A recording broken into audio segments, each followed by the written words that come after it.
Bueno, ahora sí vamos a ver este elemento que nos estaba faltando para seguir más adelante, que es suma de vectores, así no nos queda nada en el medio.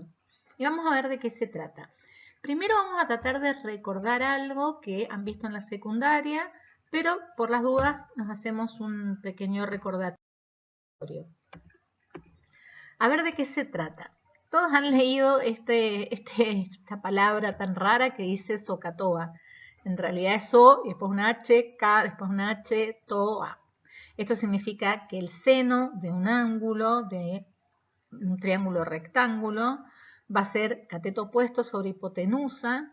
Después el coseno, que sería la C, es cateto adyacente sobre hipotenusa.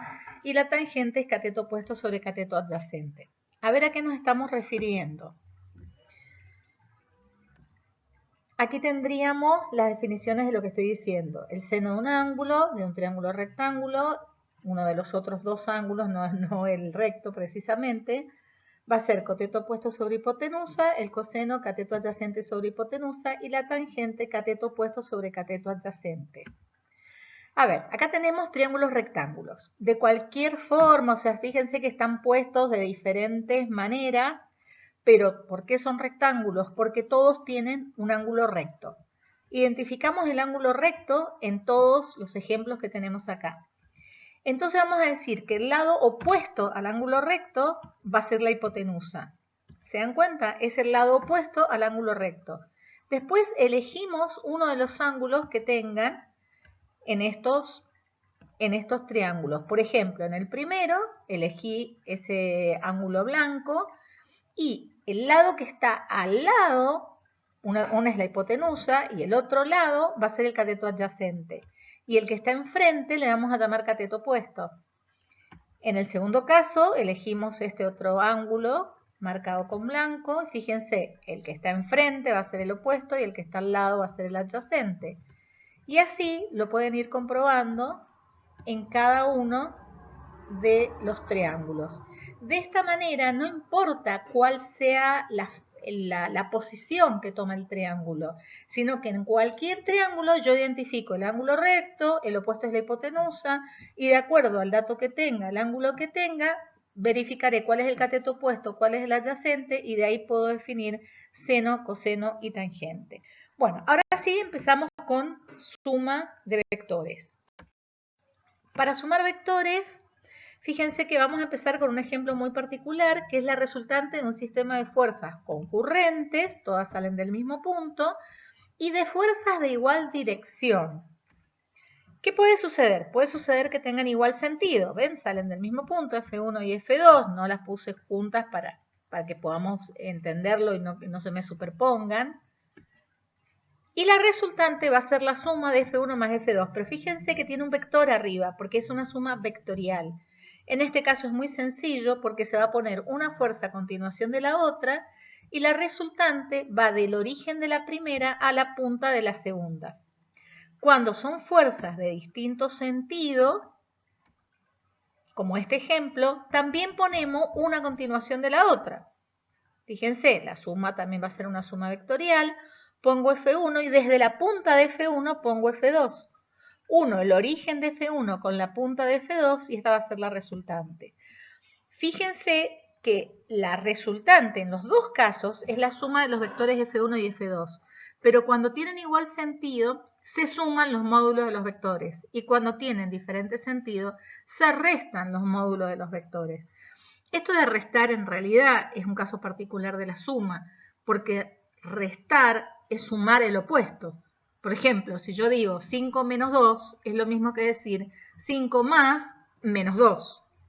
Entonces, bueno, eso también podríamos tomarlo como un caso particular. ¿Qué pasa cuando las fuerzas tienen diferente dirección? Cuando tienen diferente dirección podemos utilizar el método del paralelogramo, en el cual tenemos dos fuerzas, F1 y F2, concurrentes. Lo que vamos a trazar son las paralelas a cada una de ellas que pasan por la punta del otro vector. O sea, la paralela F2 que pasa por la punta de F1, que es la horizontal que está por arriba, y la paralela F1 que pasa por la punta de F2. La resultante sería la diagonal que parte del origen de los dos vectores. Esta sería la resultante, en forma gráfica, por supuesto. Método de la poligonal. Bueno, acá tengo tres vectores cualquiera, podrían ser concurrentes, es exactamente lo mismo, lo quise generalizar simplemente. Pero ahora vamos a hacer lo mismo poquito que hicimos antes, que es poner uno a continuación del otro. Fíjense, F1, a continuación F3, ¿por qué no F2? Es lo mismo, es conmutativa, así que podría haber puesto F2 o F3 indistintamente.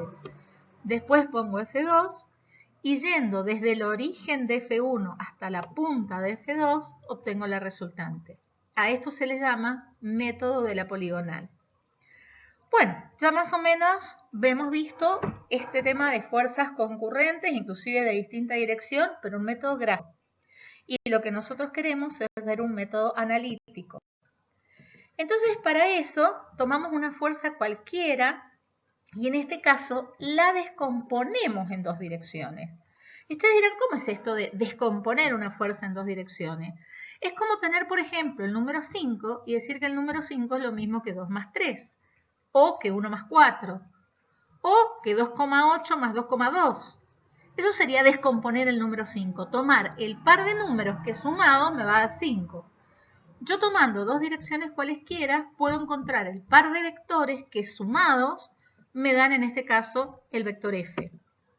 Fíjense, le puse el ángulo alfa que forma con la dirección de B y el ángulo beta que forma con la dirección de A. Trazamos una paralela a la dirección de A que pasa por la punta de F. ¿Sí? Y trazamos lo que sería ese vector en el eje B. A ver, tracemos la paralela y veamos el otro vector y lo vamos a entender mejor. Es lo contrario del método del paralelogramo. Yo parto de la diagonal del paralelogramo y formo con dos direcciones cualquiera, A y B, el paralelogramo que tiene a F por diagonal. Y de esa manera, FA más FB me darían el vector F. Bueno, esto resulta ser interesante, pero en este caso no tengo ningún triángulo rectángulo, que es lo que me podría llegar a ayudar a hacer métodos analíticos. Entonces ahora sí voy a tomar no cualquier par de direcciones, sino un par de direcciones conocidas, que son X e Y, perpendiculares entre sí. Y ahora sí, trazo las paralelas al eje Y y paralela al eje X que pasa por la punta de F, y me va a aparecer la componente de F en el eje X y la componente de F en el eje Y. Con la ayuda de que acá me quedaron formados dos triángulos rectángulos. ¿Se dan cuenta? Me quedan dos triángulos rectángulos. A la componente en el eje X le voy a llamar f de X y a la componente en el eje Y le vamos a llamar f de Y. De esta manera, yo ya lo puse directamente, f de X en el triángulo que tiene el ángulo alfa, digamos, sería el cateto adyacente a alfa, y cateto adyacente sobre f, que es la hipotenusa, me daría el coseno. Por eso es que yo directamente he puesto que f de X es f por el coseno de alfa. Pero también es el lado opuesto de ese paralelogramo, o sea, el horizontal que va por arriba. Y en ese caso estaríamos tomando el triángulo rectángulo que tiene como ángulo a beta. Y en este caso el f de X, que es igual al horizontal que va por arriba, esa línea punteada, va a ser el cateto opuesto a beta. O sea que también lo podría haber puesto como la hipotenusa f por el seno de beta. Y con f de y se hace exactamente el mismo análisis. De esta forma, si yo por ejemplo tengo tres vectores cualquiera y los quiero sumar analíticamente, tendríamos que tomar un eje X y un eje Y conocidos. Fíjense que les pongo una medida a cada uno de estos vectores para dar un ejemplo numérico y que les sea más fácil. 30 newton, 20 newton, 65 newton. Los ejes X e Y tengo que dar los ángulos. F3 forma un ángulo de 53,1 grados con el eje X y F2 forma con el eje Y un ángulo de 60 grados. Voy a descomponer F3 y voy a descomponer F2, como lo hicimos arriba. F1 no hace falta porque ya está en el eje Y. Entonces no me interesa, yo quiero tener las componentes en X y en Y. Bueno, si nosotros buscábamos el F3 de X, que sea el azul horizontal, fíjense que del ángulo de 53,1 es el cateto adyacente, o sea que está relacionada con el coseno, ya que F3 es la hipotenusa. Entonces F3 de X me queda como F3 por el coseno de 53,1 y da un valor de 39 newton.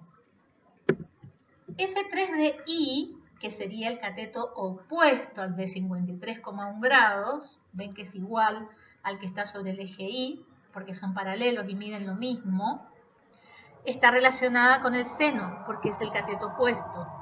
Pero miren qué detalle, le puse un menos. ¿Por qué puse menos F3 por el seno de 53,1 grados? Porque F3 de Y va para abajo. Y en el eje de ordenadas, cuando va para abajo, lo consideramos negativo. Por eso el menos se lo agregué yo, lo vi en la gráfica y se lo agregué directamente. Y esto les va a dar menos 52 newton. Lo mismo vamos a hacer con el F2 de X, pero tengan en cuenta que ahora el ángulo está formado, está con, digamos, la hipotenusa, que sería el vector que yo les di, con el eje Y. Así que cuidado con esto, ya que el F2 de X va a ser el cateto opuesto y va a ser menos F2 por el seno de 60, porque va para el lado negativo de las X. Me da menos 17,3. Y el F2 de Y está relacionada con el coseno, porque es el cateto adyacente de 60 grados, y va a ser menos F2 por el coseno de 60, que me da menos 10 newton. Bueno, miren por qué yo taché en este caso el vector F3 y el vector F2. ¿Por qué usé esa línea amarilla para decir ya no lo necesito? Y muy simple, yo antes tenía, por ejemplo, el número 5 y sabemos que 3 más 2 me da 5. Si yo coloco 3 más 2, ya dejo de usar el 5, porque estoy usando las componentes. Bueno, en realidad lo que nosotros estamos diciendo es que lo que nos va a interesar son directamente las fuerzas en los ejes X e Y.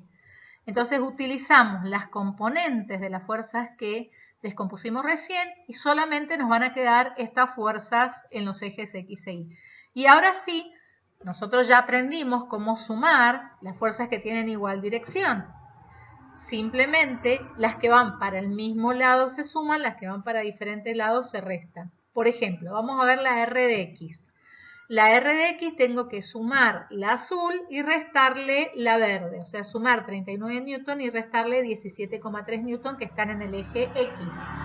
En el eje Y vamos a sumar la roja, la de 30 newton que va para arriba, y le restamos la de 10 newton y la de 52 newton que van para abajo.